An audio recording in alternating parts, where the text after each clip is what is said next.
And I'm at a point where it's helped me so much just to be aware that it actually happened to me and what happened to me. I couldn't relax. I didn't feel satisfied. I didn't feel like I was enough. So I'm already feeling a little bit better, but I want to say that as for my channel on YouTube, this channel, I doubt that I'm going to be uploading anymore, at least not the content that you are used to. I'm now going to focus on myself, on getting better, on getting healthier, on getting more enthusiastic about life and things. I honestly don't know if this video is going to make it to YouTube, at least right now and in this form and everything else, but I have something important to share with you, and it's a very important topic that I want to talk about. It's not just about me. I feel like this situation is really serious and important for a lot of people out there, and maybe hearing me say it and hearing somebody else go through the same situation and the same problem, let's say, maybe you will feel a little bit relieved or a little bit better about your own kind of situation and everything that you're going through.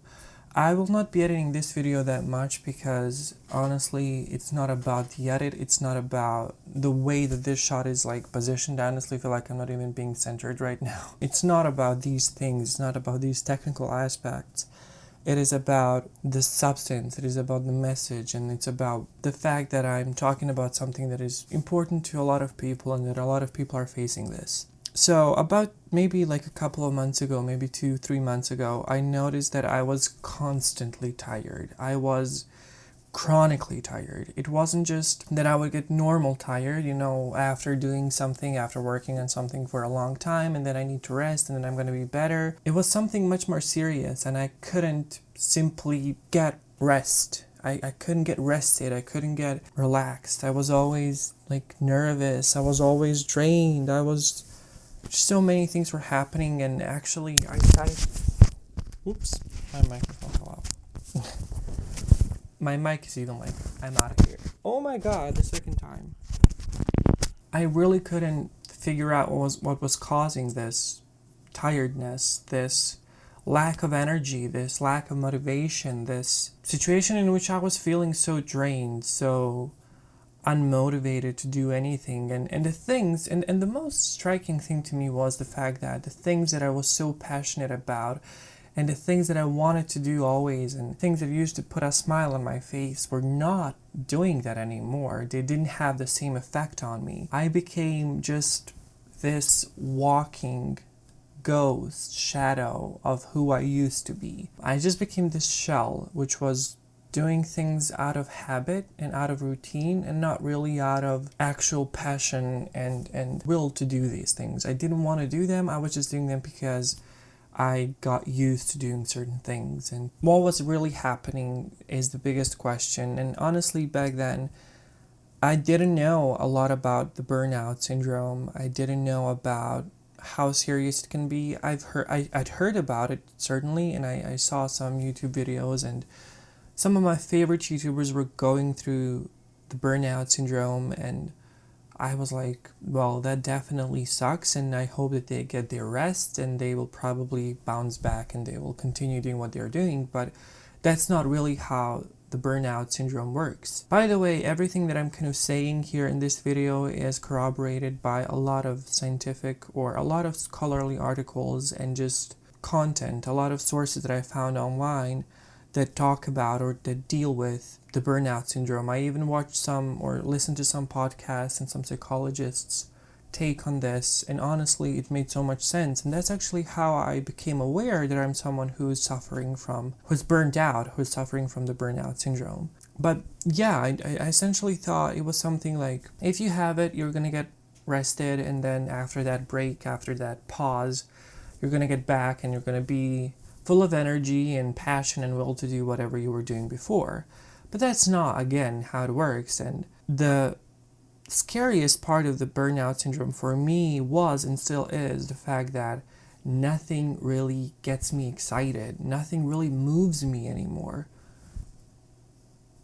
I honestly don't know if, like, for at least 20 days, if I had any sort of urge or if I wanted to leave my bed, I just didn't have the physical capacity or the energy to do that. It literally hurt to move, to get out of my bed and to get dressed and to get working. It literally hurt. My feet were always painful. My back was sore. I didn't have energy in my hands and my shoulders to get up, to move, to do anything. And I started to really get worried. I was like, damn, this is really bad. It's becoming problematic. It's getting out of hand. Maybe I should seek some medical care or assistance or reach out to someone to talk about this.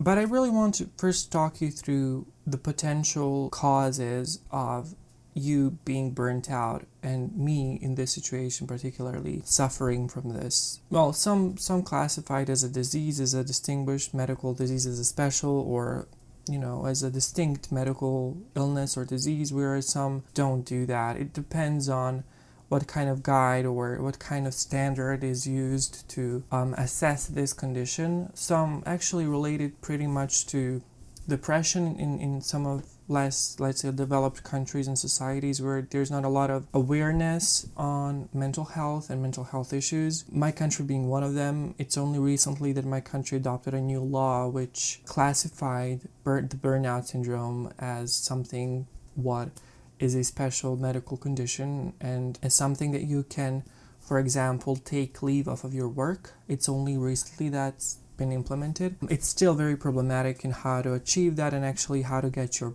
paid leave, so it's still a mess. But in more progressive and more, let's say, developed societies, it is definitely something that you can get your paid leave off of work for. Actually, I read that in Sweden it's the first cause, the number one cause or reason as to why people leave from work. It is serious. Right now we've already established that it's a really serious condition, but I want to talk about how it kind of started to manifest for me and what caused it and what happened to make me get to this point. Okay, let's actually talk about the three types of causes or the three types of or categories that can cause or factors that can cause the burnout syndrome. The first one is work-related causes of the burnout syndrome. Usually this is something that's associated with your work, with your professional setting, but honestly I subscribe to a lot of authors who say that it can happen in other settings as well, and it can be related to your household if you're taking care of a older person or a younger person months on end, and if you're the only one providing that care, if the whole family kind of is relying on you to provide care for a family member, or if you're a student who is pursuing their studies and gets overwhelmed, it can still happen to you as well. So it's not just something that affects workers per se, it affects everyone who is a laborer of a kind. Let's say if you're working, if you're active and there's a lot of stress, by the way, which happens, then you're pretty much, it's possible for you to be burnt out. The things that developed in my case was this mixture of these work or professional setting related causes, as well as it says here, lifestyle causes and personality traits.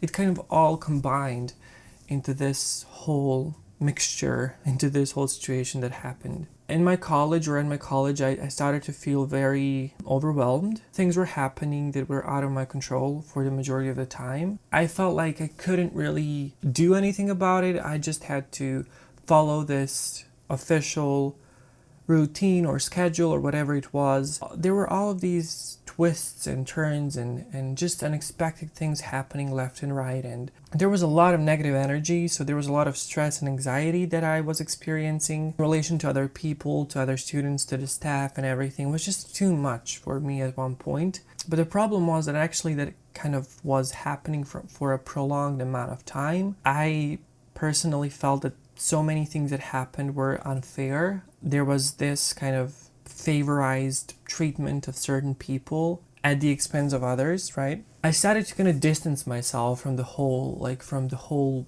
circle of people at my university and everything that had to do with my university. I just kind of started to distance myself because I didn't really see how I could really contribute to that environment anymore if I'm not being valued enough. If the things that you do are not being rewarded or valorized properly or credited, then it's like really questionable as to whether these people are even respecting you. And that's what really I started to notice. So these are the official like things that are said to be causing the burnout syndrome, and that's what like almost all of them were happening to me. I also felt like I was being given unrealistic challenges or goals that I had to fulfill within unrealistic time frames, and it was just almost as if someone was setting me up for a failure, and pushing me beyond what's honestly humanly possible or capable. Even if it was humanly possible, even if somebody else was able to do it, it still doesn't justify the fact that people were trying to overburden me with work and to put me up a really big challenge and then just kind of pull away and be gone and let me deal with everything, right? That's not just a healthy environment that you can thrive in and work and be yourself in. It is really toxic. It's unhealthy. There was a lot of passive aggression as well. There was a lot of manipulation, a lot of gossip and rumor that was going around. And I was just like, really getting tired of this. I don't feel like I don't feel good in this kind of environment. And as I've said, I started to feel not just stressed, right? So the difference, let's address that as well. The biggest difference between stress and being stressed and between burnout is that stress is something that comes and goes, and after you've been relaxing or after you have distanced yourself from the stressors, so the factors that make you stressed, then you can get better. Whereas burnout syndrome, you're not even being like alert as much as you're being alert when you're stressed. You're not even being overly possibly stimulated to that point of stress, but what happens is that your energy starts to crash, your enthusiasm starts to crash, and it doesn't really pick up. It doesn't really get better after you have been relaxing or resting for a couple of days. It just doesn't get better. What happens is you actually start to lose your interest in doing that thing, or just like with me, I started losing interest in associating with some of these people, in doing the things that I used to be doing. It was really hard for me to be productive. I couldn't do something without at least going through 3 mental breakdowns. I couldn't do things the way that I did them before. My organization routine, my productivity routines and everything else were just kind of thrown in the water. It all kind of fell apart because I couldn't respect those routines, those rules. I couldn't follow them through because I just didn't have energy again. And then more on a personal note, or a personal related factors or causes that can lead to this, is the fact that you're a perfectionist. I always tried to do everything as best as I could, because anything other than the best was not enough for me. And that actually leads to you being burnt out, because it's really hard. It's, again, almost humanly impossible to do everything perfectly, to be at this very high level of, performance and success and outcomes and everything. And then, on top of that, you don't get the recognition for it. So it ruins everything, honestly. Because I was starting to see all the bad in the people and in the world from these experiences, I started to get really pessimistic about the world in general. I started to be very pessimistic about other people. I thought that people were evil, that people were out there to get me, that people were, well, not to get me, but like people were setting me up, throwing me under the bus all the time because they saw me as a threat or whatever. And I just couldn't understand why is that happening. And I simply became pessimistic. I simply couldn't trust people anymore. So that's another thing that causes burnout. When it comes to your whole lifestyle and causes related to your lifestyle, socialization is really an important thing. So besides work, besides family, you should be a person with their own friends, with their own circle of friends outside of work, outside of family. So a special group of people that you can turn to that is not related to any of these categories. And I didn't have that. I kind of distanced myself from a lot of people because I was always busy. I was always trying to get perfect grades and scores and whatever. I was just trying to be the best, right? And when I did become the best with my GPA and everything, no one really seemed to care. No one gave me a pat on my back and said, amazing, that's great for you. I'm not saying that someone has to. It would have been appreciated. It would have helped me a lot just to see that someone recognizes that work and that someone is proud of me maybe, or that someone is just my support in my support system, but that was failing. Like, I didn't have a support system. I didn't have a lot of people who were behind my back, who were encouraging me and, pushing me to be better or to be satisfied with the way that I am. So I didn't have that circle of people. I wasn't socializing with people. I was just most of the time on my own, which there's nothing wrong with being on your own. But if it's something that happens all the time, and if you don't have that circle of people, then it is a problem. Yeah, a lack of close supportive relationships, and also taking on too many responsibilities without help from others. I wasn't actually taking too many responsibilities, because I would take a responsibility at a time and try to do my best. But then this is the second part of the sentence is very true for me. I wasn't getting help from others. Part of that is honestly, I'm to blame, because I wasn't searching or seeking or reaching out for help. Because whenever I would, that help turned out to be, it would be more of another burden, of another chore, of another task that I had to deal with. So I was always kind of relying on myself to do all of the things that I had to do. And also, your mid-20s are always, I feel, stressful for a lot of people. You're finishing your studies, you're about to graduate, so that means that you're about to find a job or try to search for a full-time job, a long-term employment, and so on. You're trying to succeed on many fronts, on many different fronts, but it's hard because there's so many different things to manage that you have not yet completed. So your studies, maybe you haven't moved out of your parents' house. I just started to feel very overburdened with things. So I was trying to get good grades, whatever. So achieve high academic performance. I was trying to have my hobbies as successful as they could be, so including this YouTube channel. But other than this YouTube channel, I was doing other things like graphic design, like video editing, photography. I was still trying to consume as much content and information as possible so that I can be informed and that I can have an opinion on everything, which was just not realistic. It was too much. I just became fed up with everything that's happening in the world and having to know of everything that's happening in the world. I became burnt out by the amount of information that was always entering my mind and that I had to process and that I had to deal with. I just simply wanted to do too much at a time, so at different fronts, right? And it was becoming really difficult. I was losing the energy to do that. I was just kind of wearing myself out. So in the end, I just couldn't be myself. I kind of lost myself. I lost a part of my personality. I lost my contacts. I lost my social life. I lost my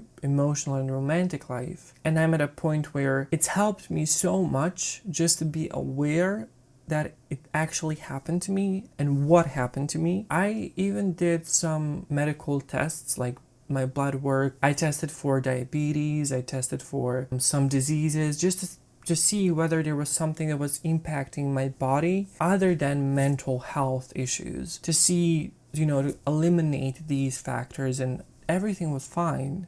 Blood work came in, tests were coming in, everything was fine, but the mental health part of me wasn't fine. I realized that there was something going on. I couldn't sleep as well. I couldn't sleep the way that I used to. I couldn't relax. I didn't feel satisfied. I didn't feel like I was enough. So I was like, oh my God, I'm really experiencing mental health issues, right? Like, what can be the explanation? So that very much helped me just to know what I was going through. It helped me to, read more on it. Usually people say, don't read anything on Google, don't read anything on the internet that's related to your health. But I choose to disagree, because if you're reading scientific things, if you're reading medical articles, if you're reading more than just your basic WMD, whatever, the medical websites are.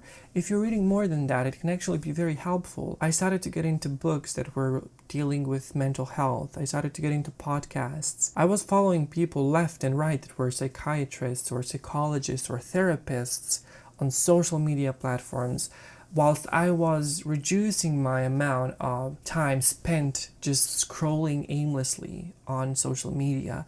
I blocked all of the notifications from social media on my phone. I just left literally my phone and messages. That's the only thing that I kept, because that's how, the most important people could reach me if there was something happening that I can be available for them. Everything else, everyone else, I completely just turned off, because it was too much information. My brain was being overloaded. I didn't have energy for that. I didn't have the mental capacity to take all in. So I just blocked everything. I blocked social media platforms. I blocked a lot of accounts. I blocked everything that was causing me distress, just to at least start to get better. And also right now, what I'm working on is finding a really good therapist, and I'm actually researching first which kind of a therapist could work for me, because there's different types of therapy. Not every single type of therapy is helpful for every single condition, and not every therapist or therapy procedure is available or accessible to a lot of people, including me. So that's what I'm currently working on. I'm working on getting a good therapist, a good procedure, a good method that could bring more life into me, more energy and more motivation. I've realized that I'm already getting better just by reading on this and recognizing the factors that were causing me to feel like this. It's already better. At least I know what it is. So I'm already feeling a little bit better. But I want to say that as for my channel on YouTube, this channel, I doubt that I'm going to be uploading anymore, at least not the content that you are used to. So no more technology videos, no more of that, because that was making me burnt out, among other things. I'm now going to focus on myself, on getting better, on getting healthier, on getting more enthusiastic about life and things. So I will be probably, maybe in the future, uploading once again on this channel, but it is probably going to be related to these topics, so personal life related topics more than tech related things. That's definitely something that I still watch on YouTube, that I still consume here and there, but it's not something that makes me happy to do myself. It's a big burden. It's a lot of, or it's a drain to my energy that I don't have a lot of. So I hope you understand this. I hope that you understand this video, and I hope that maybe to some of you it's going to help a little bit. I'm going to leave a lot of the links and resources that I found or came across on this whole journey, and I'm going to leave them down in the description so that you can consult them as well. But I again hope that first of all you understand the point of this video, that you understand what I'm going through, and also that if you are also going through this, first of all, it does get better. I'm already feeling a little bit better than what I used to feel, and I would also advise you to seek professional care, healthcare, whether it's physical care, mental care, doesn't matter. Seek professional assistance and care. If you're going through these things, they are very serious. They can cause other physical issues as well. So it's all related. Our minds and our bodies are essentially one thing. So it's all related, and that's it pretty much for this video. It's a long one. Thank you once again, and I'll see you when I see you.